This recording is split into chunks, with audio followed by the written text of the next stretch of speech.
तो आज मैं आपको एक अनोखी रहस्यमय कहानी सुनाऊंगा। अगर आप चैनल पर नए हैं तो अभी सब्सक्राइब कर ले, क्योंकि यह मेरा दूसरा नया चैनल है।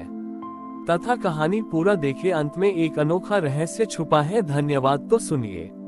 एक बार की बात है, कैलाश पर्वत पर भगवान शिव अपने ध्यान में बैठे थे।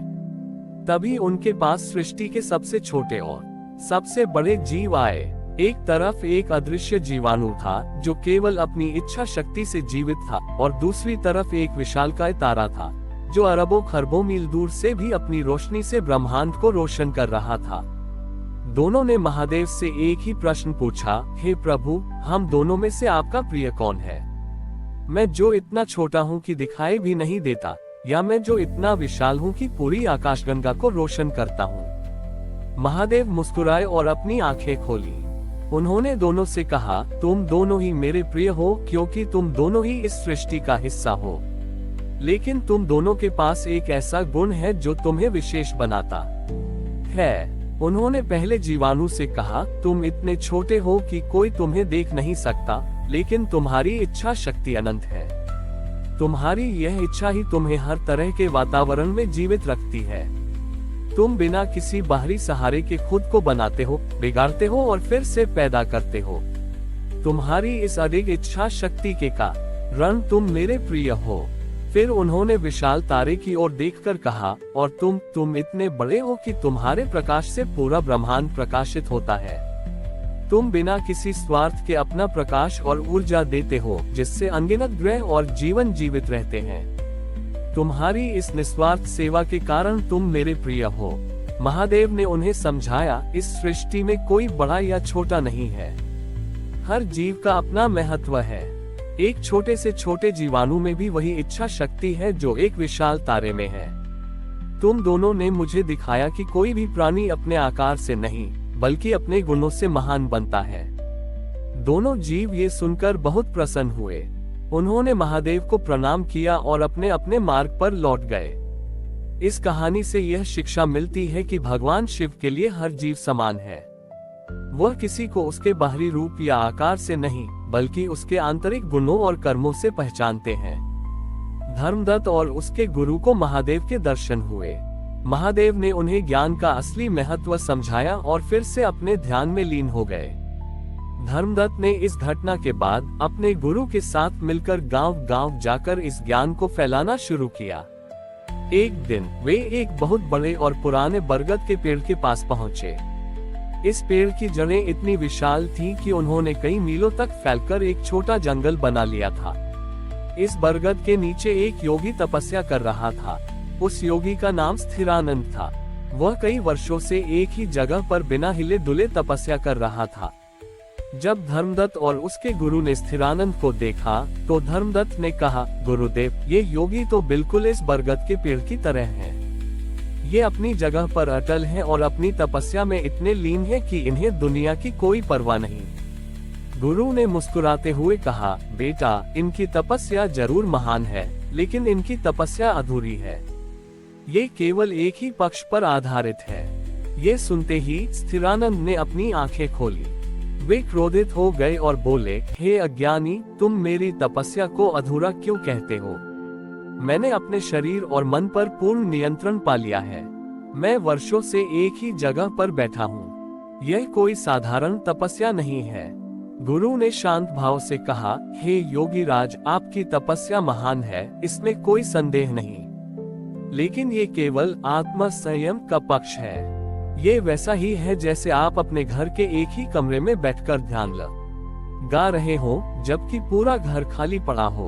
आपकी तपस्या का फल समाज और सृष्टि के लिए तभी उपयोगी होगा जब आप बाहर निकलकर उस ज्ञान को दूसरों के साथ साझा करेंगे।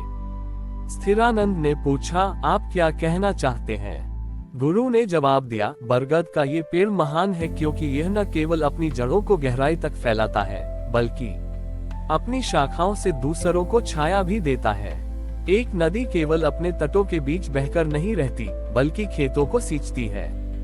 आपकी तपस्या तभी पूर्ण होगी जब आप अपने ज्ञान को दूसरों के साथ बांटेंगे, जैसे महादेव ने हमें दिया था।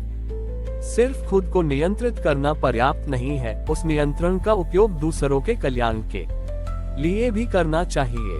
गुरु की बात सुनकर स्थिरानंद को अपनी गलती का एहसास हुआ।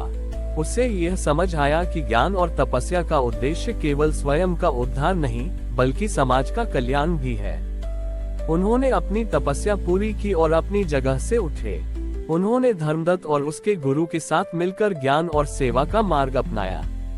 इस कहानी से यह शिक्षा मिलती है कि भगवान शिव का सच्चा भक्त वही है जो अपने ज्ञान और शक्ति को सिर्फ अपने लिए नहीं, बल्कि दूसरों के लिए भी उपयोग करता है। स्थिरानंद योगी ने जब ज्ञान और सेवा का मार्ग अपनाया तो उनका प्रभाव पूरे क्षेत्र में फैल गया। लोग उन्हें सेवा योगी के नाम से जानने लगे। उनकी और गुरु की शिक्षाओं से प्रेरित होकर गांव के लोगों ने मिलकर एक नया समाज बनाना शुरू किया, जहां हर कोई एक दूसरे की मदद करता था। लेकिन उसी गांव में एक लोभी जमींदार था जिसका नाम वक्र था। वह इस नए बदलाव से खुश नहीं था। उसे लगता था कि अगर सब लोग एक दूसरे की मदद करेंगे तो उसकी शक्ति और प्रभाव कम हो जाएगा। वह मानता था कि लोग तभी उसके अधीन रहेंगे जब वे कमजोर और जरूरतमंद होंगे। वक्र ने एक योजना बनाई। उसने गांव वालों को भड़काना शुरू किया। वह उनसे कहने लगा, ये सब ढोंग है। ये योगी और धर्मदत्त तुम्हारे भोलेपन का फायदा उठा रहे हैं। असली शक्ति तो सिर्फ धन में होती है। कुछ लोग उसकी बातों में आ गए और उनके मन में संदेह पैदा हो गया। गांव में फिर से फूट पड़ने लगी। जब स्थिरानंद और धर्मदत्त को इस बारे में पता चला तो वे परेशान हो गए। उन्होंने महादेव से प्रार्थना की और मार्गदर्शन मांगा। महादेव ने उन्हें दर्शन दिए और कहा, हे मेरे भक्तों, जिस तरह एक बीज को बढ़ने के लिए मिट्टी और पानी के साथ साथ धूप और हवा की भी जरूरत होती है, उसी तरह सच्चाई को भी परखने के लिए चुनौती की जरूरत होती है। वक्र का अहंकार तुम्हें ये चुनौती दे रहा है। तुम अपने ज्ञान से उसे पराजित नहीं कर सकते, बल्कि अपनी दया और करुणा से कर सकते हो। महादेव के मार्गदर्शन से स्थिरानंद और धर्मदत्त को एक नई दिशा मिली। उन्होंने वक्र से लड़ने की बजाय उसकी मदद करने का फैसला किया। एक दिन वक्र के घर में आग लग गई। उसके नौकर और दरबारी डरकर भाग गए, लेकिन स्थिरानंद, धर्मदत्त और गांव के लोग मिलकर आग बुझाने पहुंचे। उन्होंने बिना किसी स्वार्थ के वक्र के परिवार और धन को बचाया। ये देखकर वक्र हैरान रह गया। उसकी आंखें नम हो गईं। उसने सोचा कि जिस इंसान को वह अपना दुश्मन मान रहा था, उसी ने उसकी सबसे बड़ी मुसीबत में मदद की। जब आग बुझ गई तो वक्र ने स्थिरानंद और धर्मदत्त के सामने घुटने टेक दिए और माफी मांगी। स्थिरानंद ने उसे उठाया और कहा, हे राजन, हम तुम्हें अपना दुश्मन नहीं बल्कि एक भाई मानते हैं। हम सबका मालिक एक है। अहंकार और लोभ से तुम अकेले पड़ गए थे, लेकिन दया और करुणा से तुम सबका साथ पा सकते हो। वक्र ने अपना अहंकार छोड़ दिया और अपने धन का उपयोग गांव की भलाई में करने लगा। उसने एक बड़ा आश्रम बनवाया, जहां सबको शिक्षा दी जाती थी और जहां जरूरतमंदों की मदद होती थी। इस तरह महादेव ने अपने भक्तों के माध्यम से दिखाया कि सच्ची शक्ति कभी अहंकार में नहीं, बल्कि प्रेम और दया में होती है। हमारी और भी आध्यात्मिक एवं अनोखी कहानियां देखने के लिए हमारे चैनल पर जाएं तथा धार्मिक एवं पौराणिक अनोखी कहानियां हम आर्य चैनल पर है। कृपया जाके देखें तथा हमारे चैनल को सब्सक्राइब करके रखें और वीडियो लाइक जरूर करें। धन्यवाद।